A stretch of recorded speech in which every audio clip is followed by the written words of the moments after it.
Welcome to tonight's meeting of the Zoning Board of Adjustment of the Township of Union, which is being held pursuant to the Open Public Meeting Law, C-231, laws of New Jersey, dated 1975.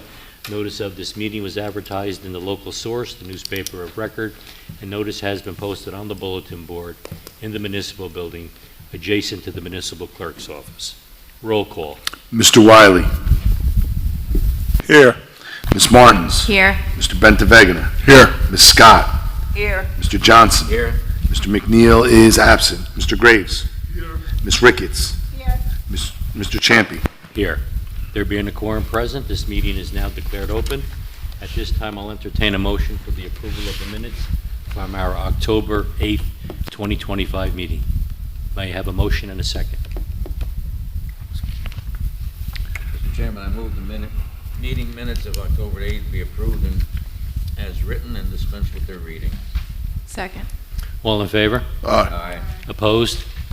So moved. Mr. Manguso, are there any communications? There are no communications, Mr. Chairman. Hearing none. Our first order of business this evening is a continued hearing from, I believe, September the 10th. It's calendar number 3462, David Pereira. Location is 2775 Meister Avenue, Block 3610, Lot 1. Applicant wishes to construct an accessory structure and lot coverage. Counselor? Natasha Montalvo from Javerbon Wargaft on behalf of the applicant David Pereira. We are requesting an adjournment to the December 10th meeting. At the last hearing, he was given 60 days to do some changes on his property, and he is asking the full time to make those changes as was instructed by the board. That will be without notice, right? Correct, without further notice. I had conversations with counsel. This is Rob Pansul, the board attorney. And yes, that's accurate, Mr. Chairman. I think it's a reasonable request because the applicant apparently is taking charge of the site to try to make some adjustments that were in response to board comments. So as long as, and just for the record, Natasha, that the applicant waives any time constraints to realize the adjournment. Correct. And so we just a motion and a second to carry this to the December 10th date without further notice. All right, at this time, can I have a motion and a second to adjourn calendar number 3462 to December the 10th, and it will be without notice. It'll be held in this room at 7:30 p.m. May I have a motion and a second? Chairman, I'd like to make a motion for calendar number 3462, David Pereira, 2775 Meister Avenue. The block is 3610, lot number 1. Like you mentioned before, we're going to adjourn it to December 10th, and it'll be without notice. Second motion. Roll call. Sorry about that. Mr. Wiley. Yes. Ms. Martins. Yes. Mr. Bentavegana. Yes. Ms. Scott. Yes. Mr. Johnson. Yes. Mr. Graves. Mr. Champy. Yes. Thank you, Counselor. Any public here tonight on the case for Pereira? It's going to be adjourned to December 10th at 7:30 in this room. You won't get a new notice mailed to your house. This is the only notice. If there are any questions or any details that you need about the application, you certainly can circle back to the building department during normal business hours. I don't know if there's going to be a revision in plans, but certainly there's going to be an adjustment, we're told, in the site layout. So there's going to be certain things that are going to be adjusted. So that's something to keep in mind, but it's not going to be heard tonight. It'll be heard on December 10th, 7:30 in this room without further notice. Okay. What's the address on that, Gary? The address is 2775 Meister Avenue.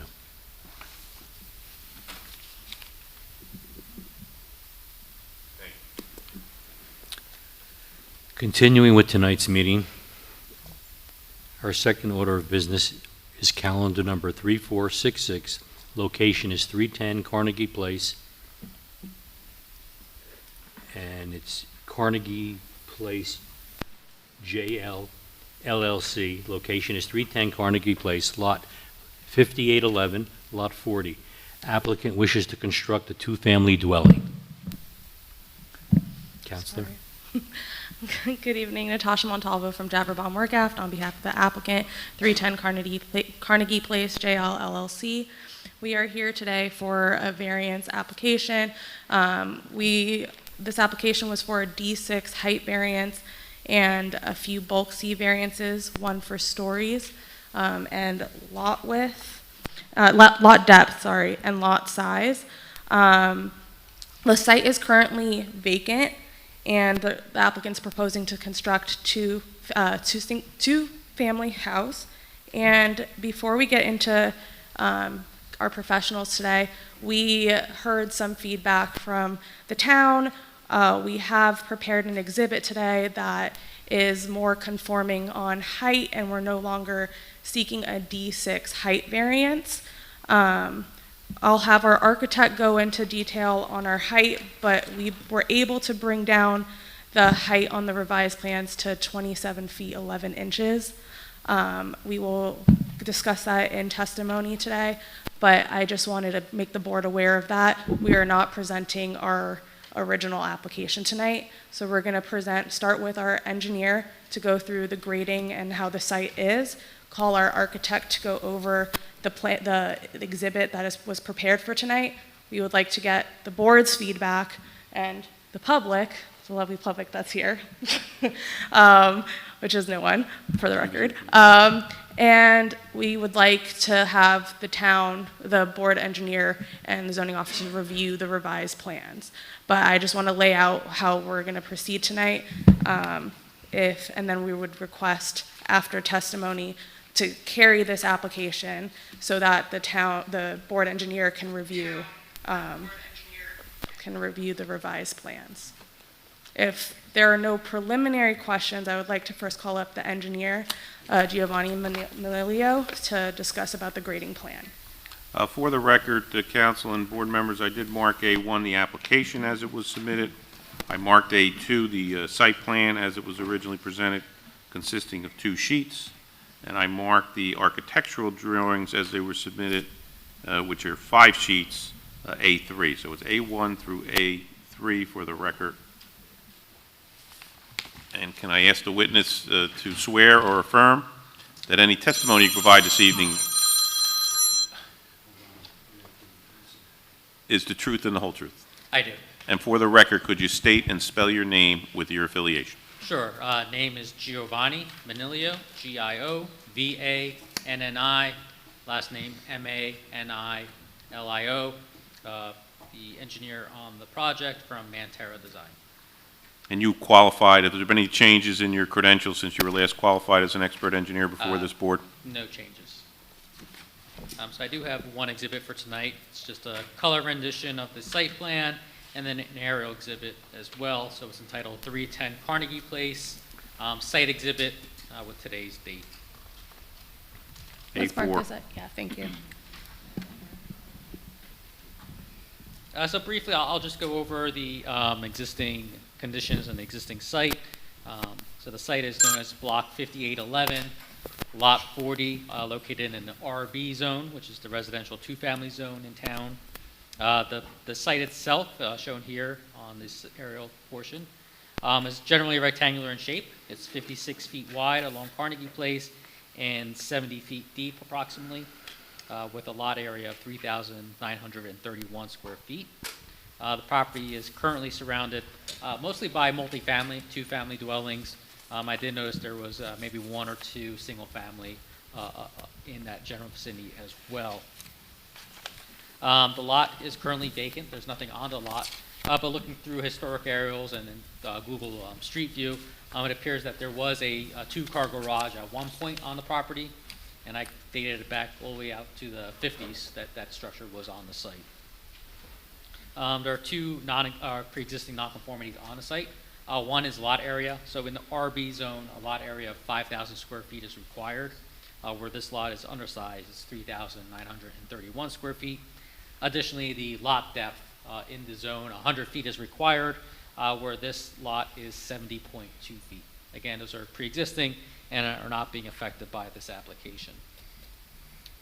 Next, I'll zoom into the color rendition of the site plan.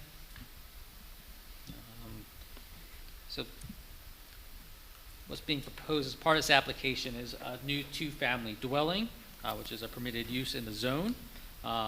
It is, I guess in technicality, per building code, it is 3 stories. I believe per zoning, it may be considered 2 stories because the first actual level is a garage, and only garage, and some of the actual building is buried as well. So each unit has 2 bedrooms, and they're located on the top floor. The middle level is the living area, and the architect could go in a little more detail as far as the architectural portion of it. As far as parking, there is a 1-car garage for each of the units, and a driveway in front of each of the units as well. We are proposing 4 parking spaces for the project. Per RSIS, 3 spaces are required, so we are exceeding the amount of parking that's required for this development. As far as other site development improvements, it's very minimal since it is a 2-family lot. In front of each of the main entrances, there is a step or 2, and then there's a landing that leads you into the main entrance of both of the dwellings, or both dwelling units. We are proposing to replace all the curb and sidewalk along Carnegie Place, along the whole frontage. And then in the rear, we do have 2 AC pads, 1 for each of the units. And then we have a small retaining wall that surrounds, I would say, the sides and rear of the property as well. Not shown on the plans that were submitted. I know it was a comment from the board engineer saying that stormwater is required and that we should provide separate dry wells for each unit. We have no issues providing that as a condition of approval. Additionally, we did show utilities for the project. We didn't show separate gas and sanitary, just because it was intended to be a 2-family dwelling and one unit. The board engineer had requested that we separate all utilities. And again, speaking to the applicant, he has no issues separating the utilities. Other than that, I believe every other comment or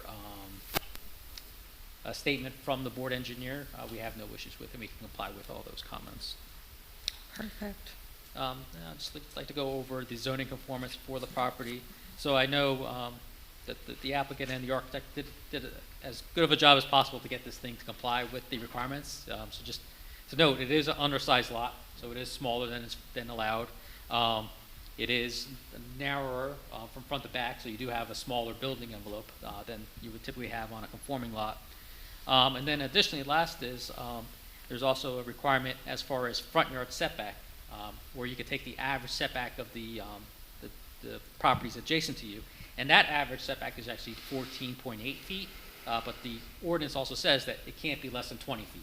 So we respected the 20 feet, and you can see the houses to the left of us is further towards Carnegie, and the dwelling to the right of us or to the north of us is closer as well. This house is pushed back even further to comply with the zoning. So it complies with all the setback requirements. We comply with the front yard setback of 20 feet. We comply with side yard setbacks of 5 feet.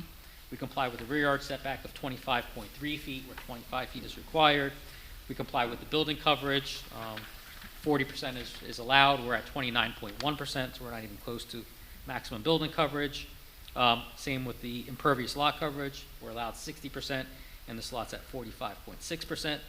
The 2 bulk standards that we do not comply with, I stated earlier, are both the height with the number of stories, 3 versus 2, and then the building height itself, where originally I believe it was 32 feet was required, and the ordinance did change. We're pretty much, I think, halfway through this plan, or we're going to submit for actually just for building permits at one point, but it ended up coming to this board. So now, originally what was submitted was 31.79 feet for the building height. The architect will go into detail showing his revisions to do a minimal pitch roof. With that being in place, the height from the grade to the roof itself would be 27.92 feet. And then we also show, and the architect shows a little bit of a parapet as well. So I'm sure the board's aware what a parapet is, but the roof itself is on the building, and then there's almost like another facade that kind of extends a little bit up just to give it a little more character. But the architect can talk to that respect as far as the height of it. Right now it's proposed at, I think, 1 foot 1 inch, but it can be lowered, and it's more to serve 2 purposes. One, for the weatherproofing and making sure the flashing works with the roof, and to provide some more little character to that dwelling itself. So I think technically, if you measure to the top of the parapet, we're at 29 feet. If you measure to the roof, we're 27.92 feet. And that concludes my testimony as far as site improvements and zoning. Thank you. I have no further comments. Are there any board members that would like to question Mr. McNiglio on his testimony? I don't know if I should save this for the architect, or if you can answer this, but you say that the front yard setback is 20 feet, which that is true, but the driveway comes up short because the length of it, that would be a variance. The driveways should be 22 feet, the length of the driveway.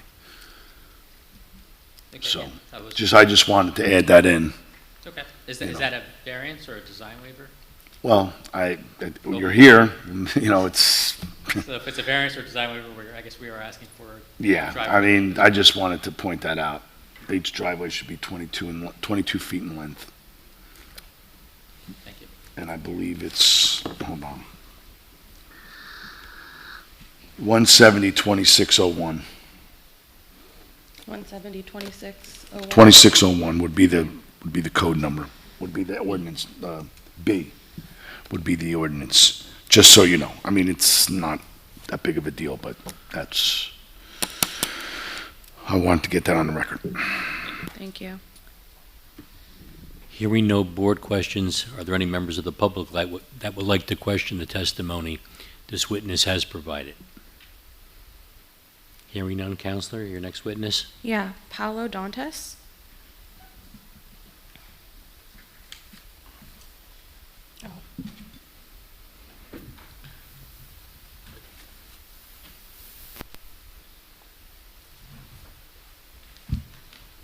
Can I ask the witness to swear or affirm that any testimony you provide this evening is the truth and the whole truth? Yes, And for the record, could you state and spell your name with your affiliation? sure. My name is Paulo Dantes, first name Paulo, Paulo, last name Dantes, Dantas. I am the owner of Dantes Carrera Architecture, located at 427 Chestnut Street, Union, New Jersey. Any changes in your expert credentials as an architect from the last time you were qualified before this board? No, it's still up to date. Thank you.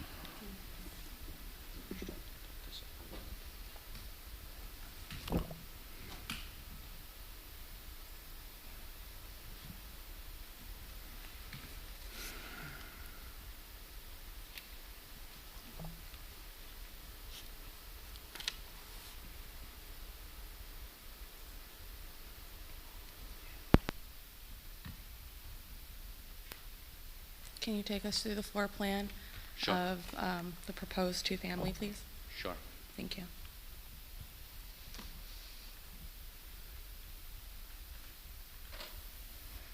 Okay, so the proposed ground floor plan, which is our sheet A3, each unit will include a mechanical room, which will house the water heaters, the furnace, and also the sump pumps. We also have one car garage, and in addition to that, we have an interior stairs, which gives accessibility to the front and also accesses to the second floor and the third floor. The construction of it is going to be a slab on grade in masonry foundation throughout. On our second floor, we have what we call it open concept layout, including living and dining area with a kitchen. The kitchen, we tried to design it with an L shape and an island that opens up to the living area.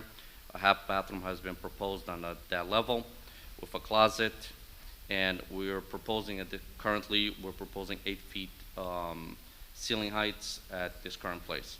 Again, the access stair is overlapped on the same location to give accessibility to the third floor. Our third floor will consist of 2 bedrooms, 1 hallway bathroom, and 1 bathroom for the master bedroom. We also provided a laundry closet and also stairs, again, going to the second for accessibility. all of this, we're gonna have a livable area per unit of 1,336 square feet and a garage square footage of approximately 198 square feet. Our proposed elevations, and this is part of the exhibit, this was not submitted in our original application. Let's see if I could. This is the new version that the That's board correct. does not have? Mm-hmm. Yes. All right, why don't we mark that A5 for the record as a revised architectural rendering? Okay, so what we're looking here is we're taking the front elevation. Currently, and the way this is indicated, our top of roof is indicated at 27.92 feet. What we have done is kind of a little bit of a split level with these two dwellings, taking the contours and the topography of what the street is currently taking place. So it's going from a higher point on the right side all the way to the left. That is maintaining our highest point at 2792. Within that, we're giving a low pitch roof towards the back, and we try to bring some of the architectural characteristics in the neighborhood, within the town, and so what. Some of the materials that we selected is going to be the brick on the bottom, at the base, some fiber cement, some is going to have the clapboard, and then in the main entrance we'll have the vertical. Along the sides we'll have the vinyl siding, and we also, along with this, we try to break down a little bit the monolithic of the building by introducing a couple bump outs, as you can see where the 3 windows are, and along with some roofs, which breaks also the height of the elevation. With that, we have, canopies being covered at the front entrance, and also in the garage. It's pretty much, that concludes the testimony. Thank you. I have no further questions. Are there any board members that would like to question the testimony Mr. Dantas has provided? Yes, Mr. Chairman. Just a quick question about the height. Sure. You do understand that the 27 feet is the max?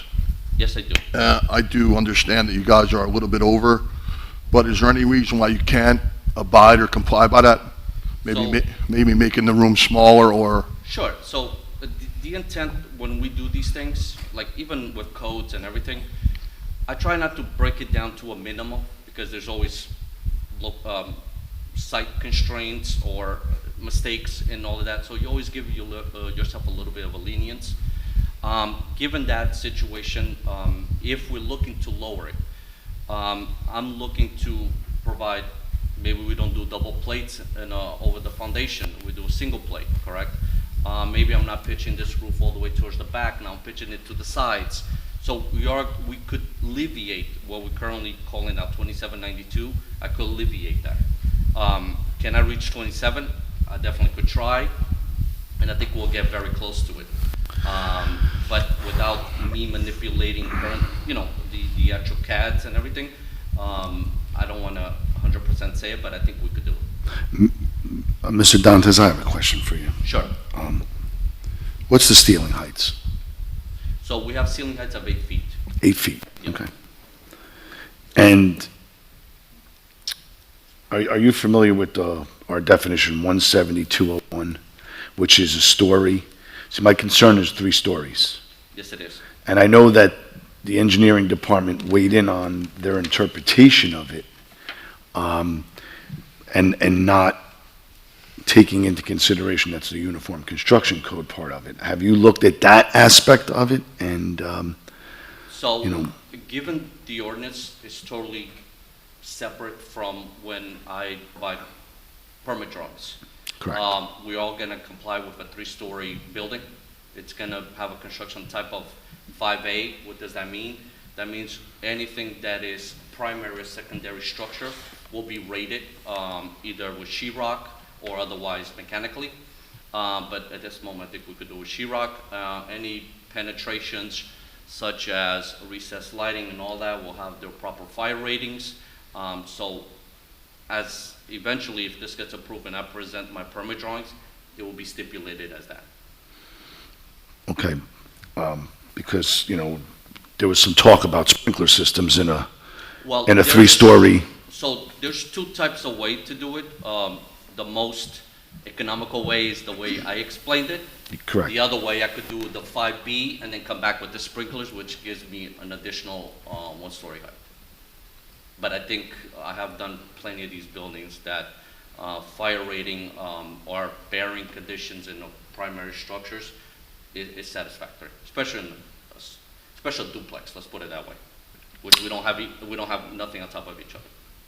Correct. You just have the firewall in the center. Right, and then the staircase, they're individual, so you have two egress separated already at that moment. Okay. Any other board questions?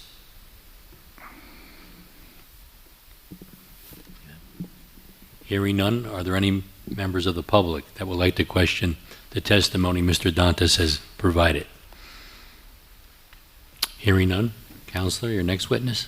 I'm going to hold off on calling our planner, as I would like to get feedback from Vince DeNave, the board engineer, on the new exhibit that we presented today with the 27.92 feet. With that being said, I would like to request an adjournment for this to be carried to the November 10th meeting, December 10th, sorry, my apologies, December 10th meeting without further notice. December 10th. December 10th, okay, Yes, my I'm sorry. apologies. Is this the 10th? No. Yeah, we figured it out. So then we'll have 3 cases that day, right? Well, 2? Well, we're figuring out the third one. The 17th? You have Allure, Yeah, and you have Pereira, yeah. and then you would have this one. Yes, That internally. would be with 3 our- cases. With our firm, we'll figure out what we're doing with Allure. I proposed the 17th, but apparently it's not enough. Our planner is not available for Right. the 17th. All right, I'd rather have him testify later than now, after we get input I agree. from the town. I mean, one of the things I didn't weigh in on because, Mr. Bentavegna asked a question and the code official responded to the stories and the issue. These 27 feet is and you raised it in your opening, bless you, has significance because the town changed the ordinance specifically to get to that. So I think we're all on the same page with that. It is what it is. I don't know how we're going to do 3 cases on the 10th, but we'll cross that bridge when we come to it for notice purposes tonight. We will also figure it out internally, since all 3 cases will be from our office. So, Okay. So, and again, that will be without notice. correct. All right, can I have a motion and a second to adjourn tonight's meeting for calendar number 3466, reschedule it to December 10th without notice? Move that we adjourn this calendar 3466 3110 Carnegie Place, JLLC 310 Carnegie Place, adjourn block 5811 lot 40, construct a 2-family dwelling. We adjourn it until December 10th. Second motion. Roll call. Mr. Wiley, Yes. Ms. Martins, Yes. Mr. Bentavegna, Yes. Ms. Scott, Yes. Mr. Johnson, Yes. Mr. Graves, Mr. Champy. Yes. Thank you. Obviously, I should have stated the applicant waives time constraints to realize the adjournment. Yes. Noted for the record. Mr. Chairman, there being no further business coming before the board, I move that we adjourn. All in favor? Opposed? So moved.